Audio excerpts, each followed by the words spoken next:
Vous avez souvent aussi, Roger, pour rester sur cette conversation, parlé des poneys, de ces grinders que vous trouvez parfois faibles techniquement, ou en tout cas pas prêts à pouvoir C'est- survivre en live. Là encore, est-ce que c'est de la provocation ou est-ce qu'il y a une part de vérité dans vos propos?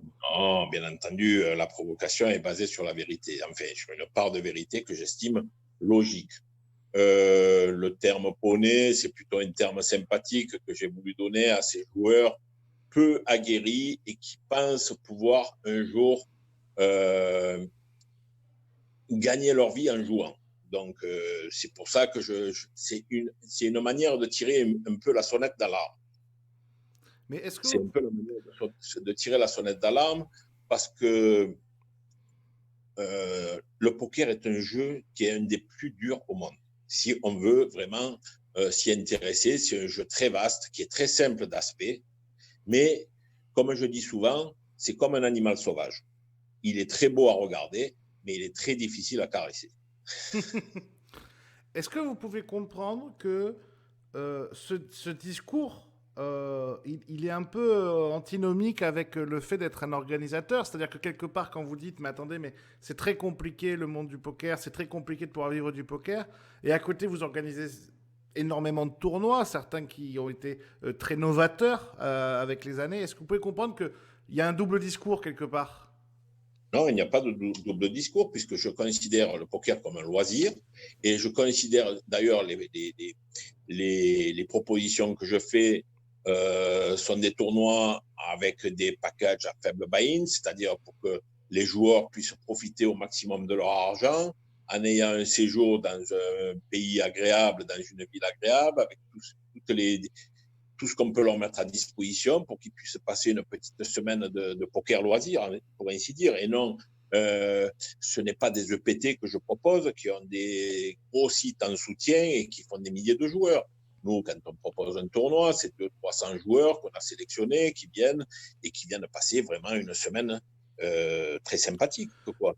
Et je suis parti donc dans cette idée et il m'est venu aussi l'idée d'élargir complètement le payout. Ah oui, Et c'est alors ce qu'on ça, va. ça c'est un combat que vous menez depuis longtemps. Ça fait plusieurs années que je vous entends dire ça, que pour sauver un petit peu, on va dire, le côté financier des joueurs, pour qu'ils se broquent moins vite, vous proposez qu'on élargisse à 30%, c'est ça? Euh, Ce serait un peu hypocrite de ma part de dire que je pense aux joueurs pour qu'ils se broquent moins vite. Je pense aussi à l'organisation, c'est-à-dire qu'un casino n'a aucun intérêt d'organiser un tournoi de poker et de donner tout le fruit du travail qu'il effectue à un seul joueur qui aura perfait pendant 2-3 jours, qui aura chaté comme un malade, comme on dit vulgairement, et tout l'argent part sur une personne qui va partir avec.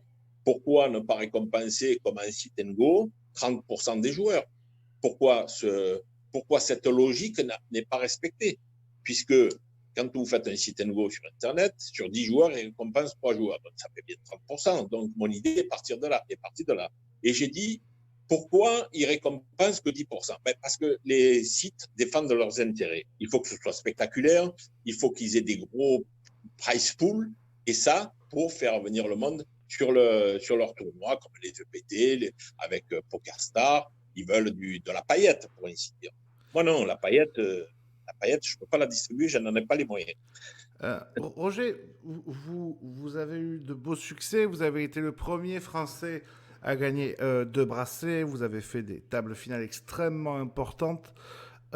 Et pourtant, vous dites qu'il y a quand même une part de chance. Vous n'hésitez pas, ça vous êtes un des rares joueurs d'ailleurs à l'assumer. Vous dites il y a une vraie part de chance dans le poker.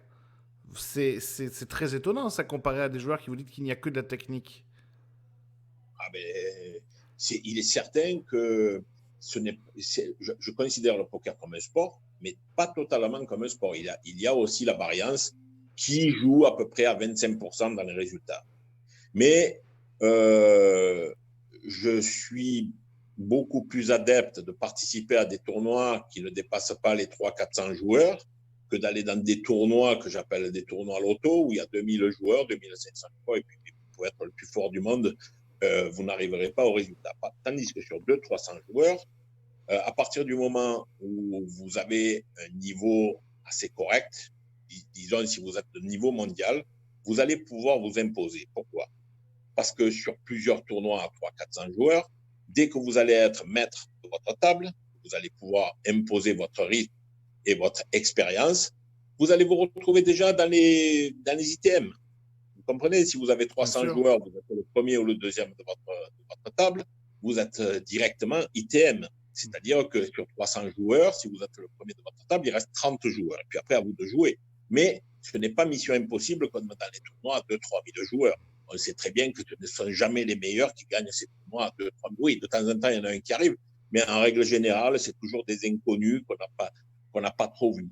Mais par contre, dans les tournois à 200, 300, voire 400 joueurs, on a souvent des personnes qui sont sur le circuit du poker et qui arrivent dans les tables finales.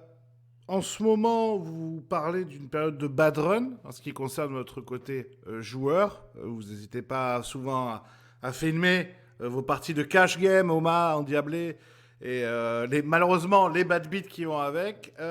Comment, quand ça fait 30 ans qu'on joue au poker, on arrive encore à accepter ces longues périodes de bad beats? Et ça fait partie du jeu. Le bad run, pour moi, est la maladie du joueur. C'est-à-dire que c'est comme si vous contactiez une grosse maladie, à vous de la soigner. Alors, est-ce que vous êtes assez résistant pour la soigner? Est-ce que vous avez les moyens aussi de la soigner?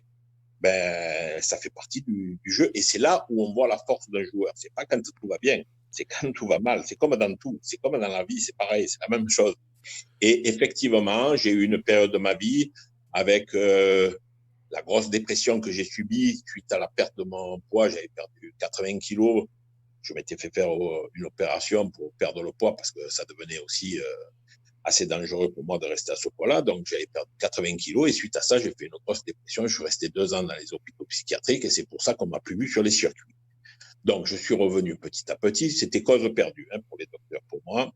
Je remercie le bon Dieu qui m'est pas encore accepté auprès de lui. Je suis encore parmi vous, peut-être pour le plus grand malheur de certains, mais je suis bien là.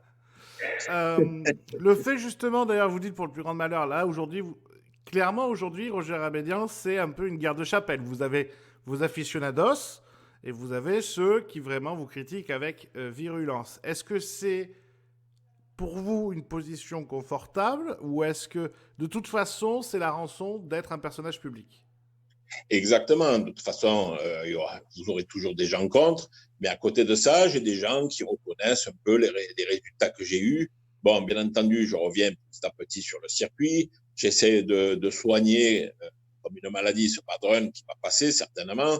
Mais il est vrai qu'il a été très spectaculaire et très violent. Et je résiste, je reviens sur le circuit.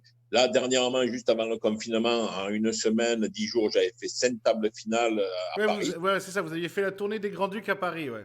Oui, j'avais fait 5 tables finales et à chaque fois, c'était des bad beats assez spectaculaires. Mais je ne m'en plains pas, je veux dire, ça fait partie du jeu, ça me fait sourire même. Roger, vous parlez souvent de votre femme, de vos enfants, de l'importance de la famille. Est-ce que ça a changé votre regard en tant que joueur de poker et sur la vie en général, d'avoir cette famille unie autour de vous? Ah, mais ça, c'est certain. D'ailleurs, c'est grâce à ma famille si j'ai réussi à me rétablir. Ma femme a été à mes côtés, mes fils m'ont soutenu. Et je pense que j'ai été sauvé grâce à ça. 90%, c'est grâce à ma famille si j'ai été sauvé de cette torpeur-là. Et aujourd'hui, ma plus grande satisfaction, c'est que mes fils n'ont pas choisi la solution de facilité. Ils auraient pu se livrer au jeu et jouer tous les jours pour essayer de gagner leur vie. Non.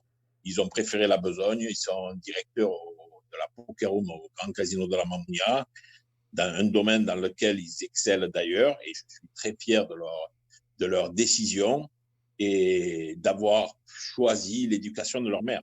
Eh bien, écoutez, Roger, je vous remercie encore une fois d'avoir accepté cette invitation. C'était un grand plaisir de vous recevoir. Les amis, on se retrouve très très vite sur Live Poker pour une nouvelle vidéo. Roger, un dernier mot? Ben, merci à tous et préparez-vous à ce que je frappe le 3e bracelet. Je suis là.